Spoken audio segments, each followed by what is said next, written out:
Sometimes people try to come into the yard that is not family. We have to run them. This is a revolution!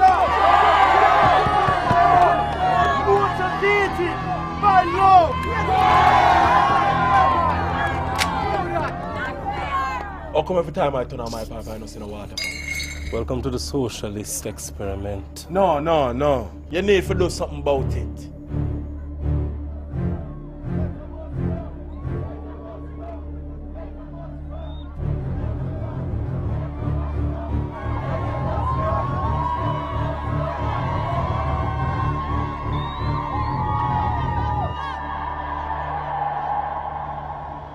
Two roads before you, man. Take your choice, man. You cannot fight the righteous battle with weapons of war. As a giant, the army of destruction.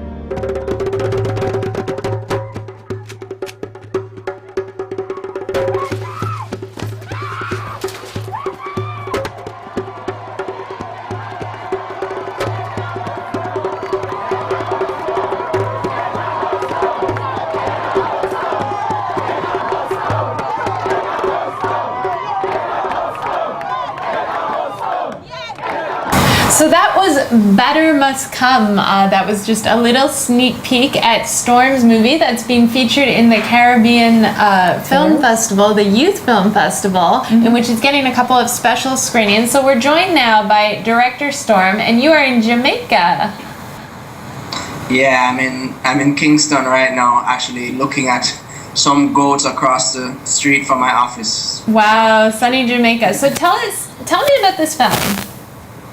Well, this is my first feature film. It's my debut film, and it's set in the late 1970s in Kingston, Jamaica, and follows the life of a political activist. But he's really a political thug, and he's aligned to one of the political parties, and he leads a gang of guys whose job it is to basically disrupt the political process in favor of the party that they support.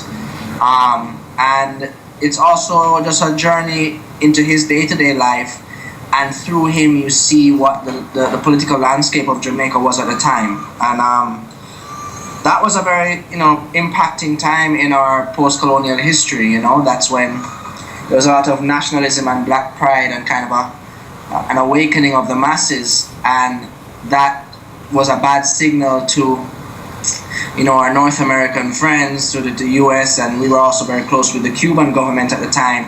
So there was a lot of destabilization that took place. And basically the Cold War happened on the streets of Kingston, and not many people really know about it. So this is a film into that takes you into that world. Now, what inspired you to make this film? As a storyteller, you're looking for stories that need telling, stories that need to be told, stories that have relevance. For my culture, it's very relevant that we analyze this type of dynamic, this type of a situation, because the dynamic that would cause that type of event in the 1970s is still around. There was an event known as the Green Bay Massacre, and the film is loosely based on the young men that ended up there. And it was a group of young men who were political activists that were causing a little bit too much trouble, and they were tricked and led out to a place called Green Bay, and there were soldiers waiting in the bushes, and they were gunned down. And this event had major political repercussions at the time for the PNP government that was in power. And there's always been a mystery around what really happened that day. And people try to kind of put it under the rug and forget about it. But that's exactly the type of story that I feel is relevant to tell. Now, Francis, you mentioned that this was exactly the type of film you were willing to show as well, that it kind of tied into your values in the film festival.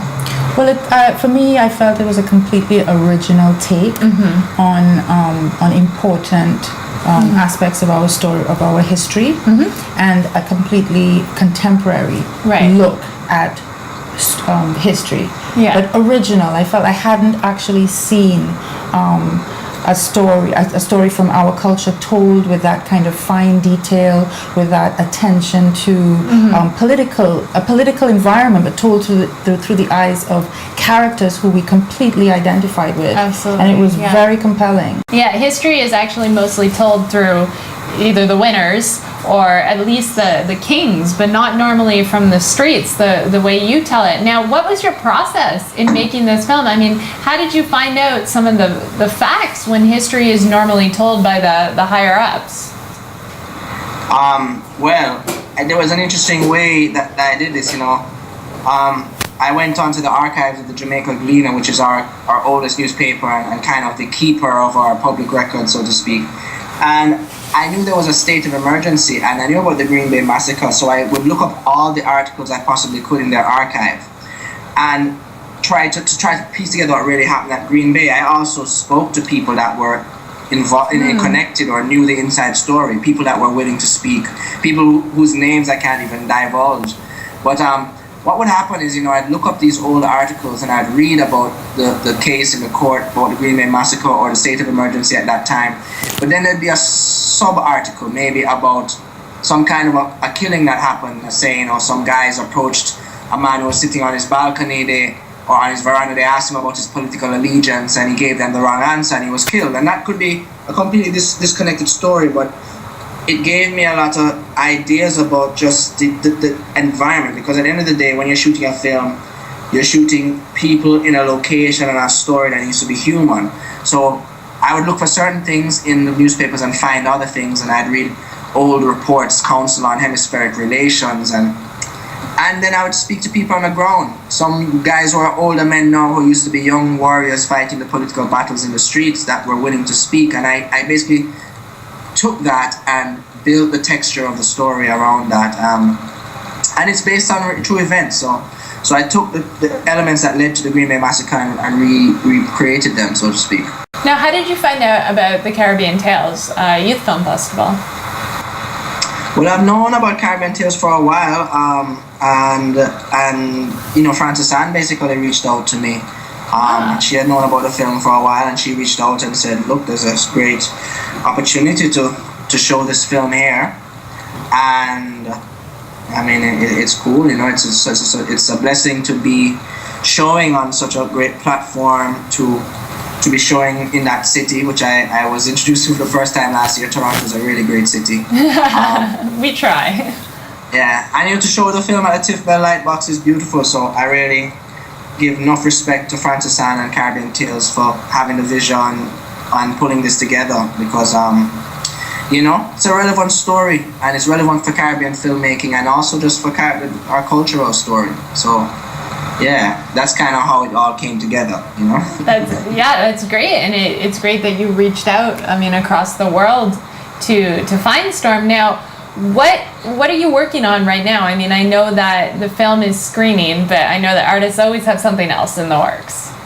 Yeah, I have a couple projects in development. The one I can speak about is The White Witch of Rose Hall, which is a very famous Jamaican myth about a plantation owner who is said to have killed 3 of her husbands.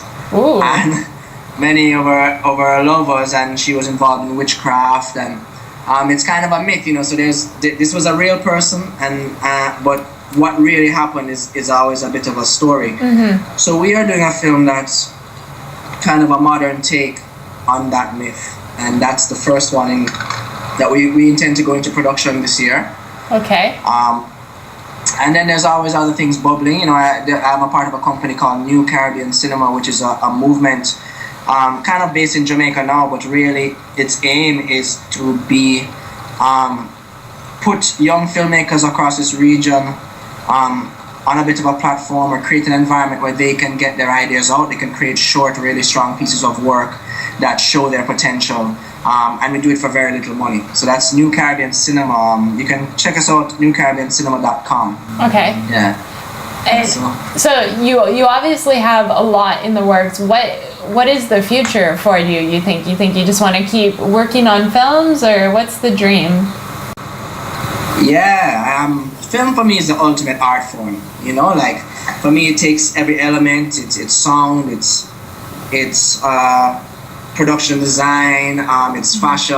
I mean, I'm an artist, I'm a visual artist, so all my things I'm excited about can be incorporated in film. So film is always the ultimate, and I will always be making films. I also do art. I'm interested in short film. I feel like the Caribbean is the most exciting place to be making films in the world right now, to be quite honest.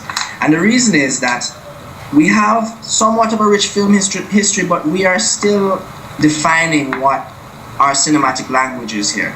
There's not enough films that have been coming out over the decades that we can say we have a consistent story of Caribbean filmmaking, and I'm very happy to be alive and to be a part of this new movement and to be a part of the generation that will define what Caribbean cinema is. And it's not only making films out of Jamaica or the Caribbean that can be big like a Hollywood film. It's about creating our own style of filmmaking. Absolutely. You know?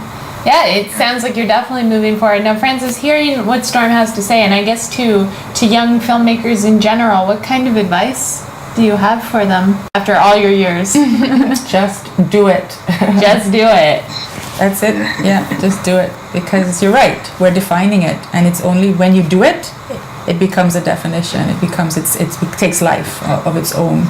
So for too long we've had, people telling us not to, or thinking that we can't. That's all part of the colonial. Just do it. I think it's short, sweet, simple. Well, thank you very much, Storm, for joining us on the show, and thank you, Francis, for coming in. I think you two will be reunited soon at the screening. All right. Well, best of luck to you, Storm, and you've been watching Remake TV. I'm Jasmine Bowen. We're joined in studio by Francis Ann, the CEO of the Carribean Tales. Check out all the other great videos we have. Don't forget to enter our contest. You can win $500 just for telling your friends about great people like Storm and Francis Ann. So until next time, have a great day and best wishes from Remake TV.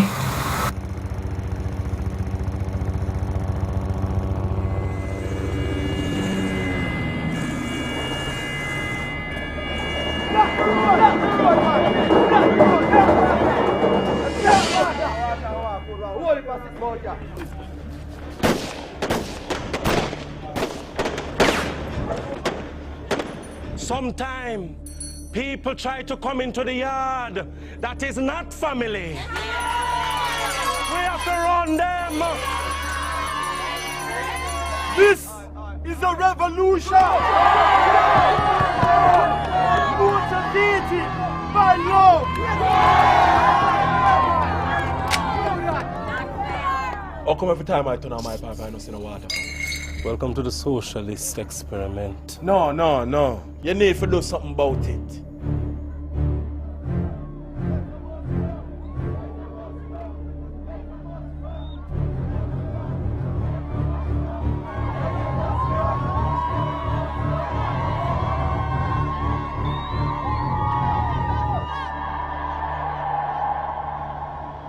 Two roads before you, man. Take your choice, man.